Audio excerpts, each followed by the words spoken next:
Welcome back, guys. This is Eziel, Lancer on Feral Valley, and I'm actually going to cover in my 14th part series here. I'm going to cover the auction house, or better known as the trade broker.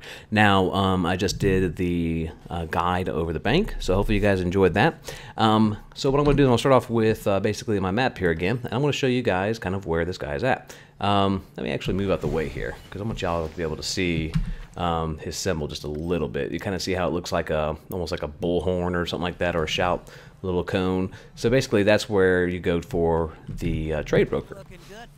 Now when you talk to the trade broker, all you have is one option: to view the brokerage. And so what this does is you've got these various tabs. You have all the different types of materials, weapons, armor, crafting, crystals, equipments, jewelry, all this stuff all over here that you can actually go and search for. Now the one thing is this all defaults to 1 through 60, and this only negotiable items is unchecked, all rarities, any, and basically no keywords. Now what I want to show you guys, I'm going to show you some cool little tips and tricks after I cover this main part. But we have our search item, which is basically for you to find anything that's for sale on the auction house. And then we have basically our recent history, which should show anything that you've recently done as far as or what transactions have happened recently here on the auction house. You've got your listings, which is anything that you're selling, which I have nothing signed up right now. Brokered sales. Brokered sales is basically where you have sold something and you need to collect the gold on that item. So don't forget, when you see the icon up over here, there's going to be a small icon that's going to show you that an item has sold, and then you need to come here and actually collect all of that, or collect individually. I would assume you'd always collect all because it's always going to be gold that you're going to be making. Brokered purchases is a little bit different. You may not want to collect all. This is where these are the items that you purchased. And I am notorious for this, that I'll buy something and completely forget that I need to go to the brokered purchases. So just remember, come here and get your items right there. So I'm not going to really cover that, or the brokered sales, or your listings. There's not really a whole lot to those guys and the recent history. So we're going to focus mainly on how to search for items, how to put something up for sale, and I'm going to kind of cover some of those items for you. Now, let's just say hypothetically you want to look for a particular, type of weapon. All right, this is basically going to start off by sorting by name here. So you've got all these different items up here that are for sale, and let's just say hypothetically we have basically these 4 different rarities. You have all rarities. This covers your whites, your greens, your blues, and your golds. If you do the uncommon ones and hit search, this will return anything that's a green, blue, or gold. And you can see here we got all 3. And if you do the rare, it will give you all the rare, and it'll give you blue and golds. And then of course the superior will show you the gold items here. So this is really, really handy when you're looking for a very specific type of items and you want to try to find a certain grade of them. Sometimes you're not always going to find the gold items that you want for your level range, so you want to go look at for just the blue items and higher on those. And that's generally what I search for mostly, unless I'm trying to look for, maybe the first couple levels of enchanting, then I may want to look for something that's a little bit more uncommon there. So one of the other things you can do here is, let's just say that we want to, I've got everything selected here. Oh, one thing too, before I go any further, is that this uncommon, all this sort of stuff here, it all transpires over to the next search. So if you select a different weapon and you do these different rares or different types of settings, it'll pull just those items based off. So it kind of keeps some things into your history here. Now, if you want to search for a particular type of item, let's just say that we're in the 50 range. We want to see if there's anything between 50 and 60. So you type that in and just hit search. Well, what this does is this brings you back all the items that are within that level range for this type of weapon, and then for this type of rarity.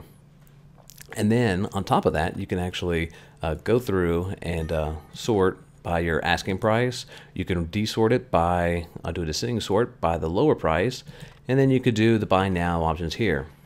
You do have the ability to make an offer to where you could buy it outside of that, and then you could buy now, which is an immediate. Now, the asking price here is the minimum price of what they're looking for as far as to sell this item. The buy now price is very similar to like eBay, where if you want to buy it now, you just go ahead and pay that 33 gold there instead of 30.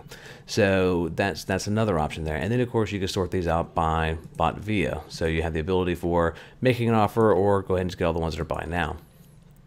Now you can go through and you can sort by name, which does all the sorting by name there. You could do by the rarity.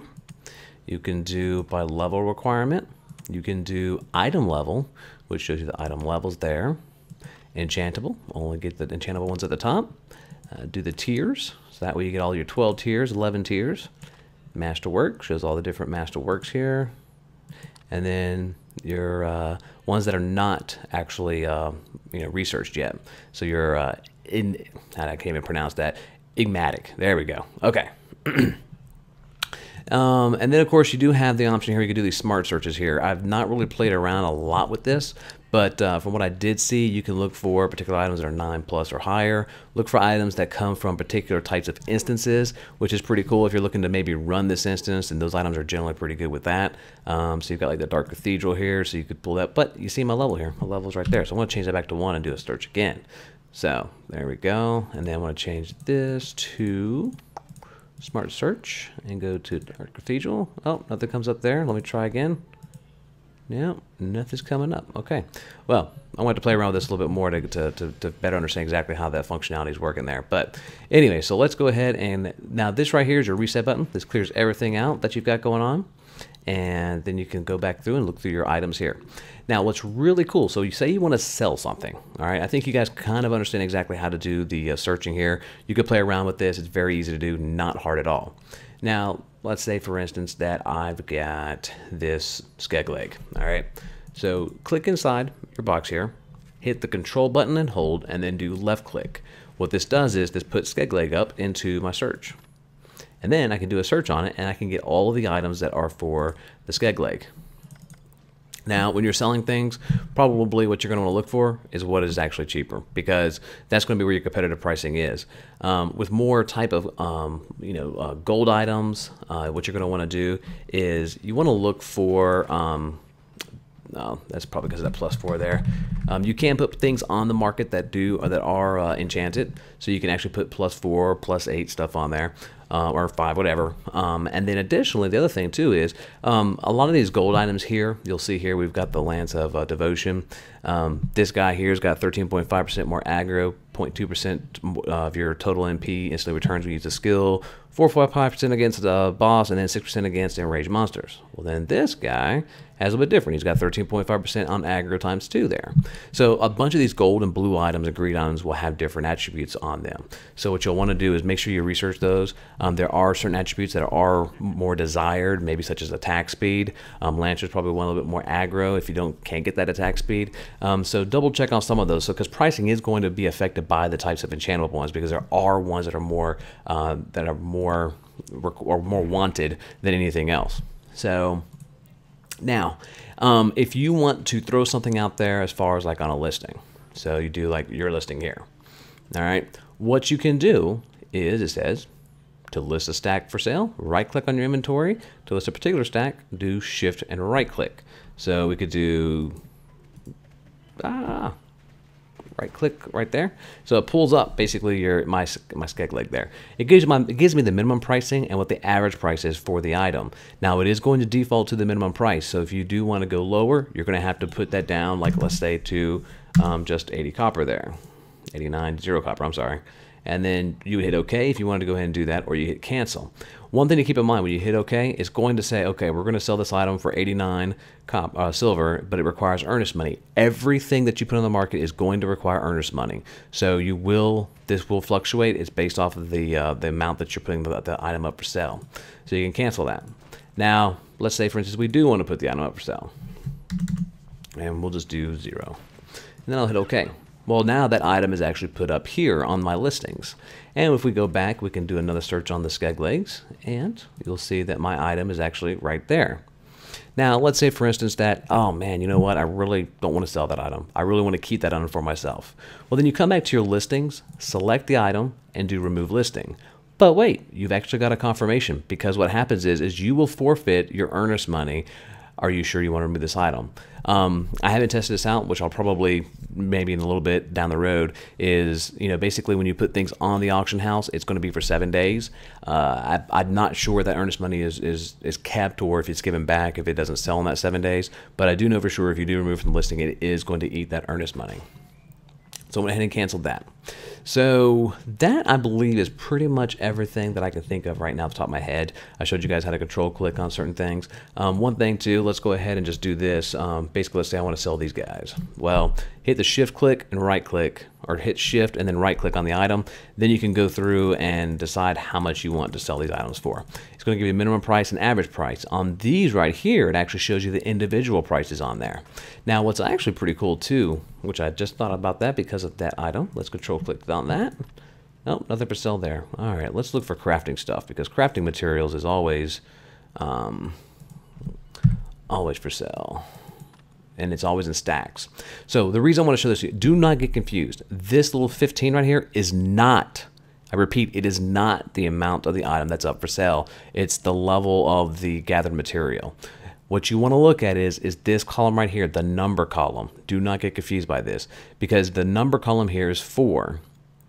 So what happens is this is the total amount on the bottom, 48 and 52. Your buyout is 52, so the price is per is up above.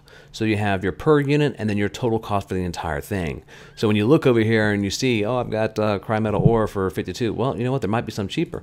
And what's really cool is when you do the bargaining pricing here, it's doing everything based off of that total per unit, are doing the total cost of everything. It's actually not it's not doing the per unit cost on there. So that might be something like I need to do a little more research on, but I don't think there is a way to do a search based off of per unit on how to do that. So anyways, I think that covers pretty much everything that I wanted to talk with you guys. So I'm going to close this out and oh, let's look. We have an advanced search too. Wow, real quick. See, sneaky little button over here. So you can actually go through and do these different things and, you know, check stuff, do enigma, identified, do the tiers of the weapon, the enchantment, item level, and then do like a price range check there. Right now, the economy is pretty new, so I don't really anticipate people needing to do that advanced search very frequently. But down the road, when the auction house gets pretty buffed up because of the pet shops no longer being available, I am sure that advanced search will become very, very handy. And of course, if you guys have any questions or comments, I know this video is a little bit long, but leave me some information or suggestions on the YouTube channel. You can also find the Tera 101 guide series. It's going to be in the newcomer section. I also have it in the arts and media section. So make sure you put any kind of comment suggestions over there as well. And I appreciate you guys checking it out. Happy hunting and have a good one.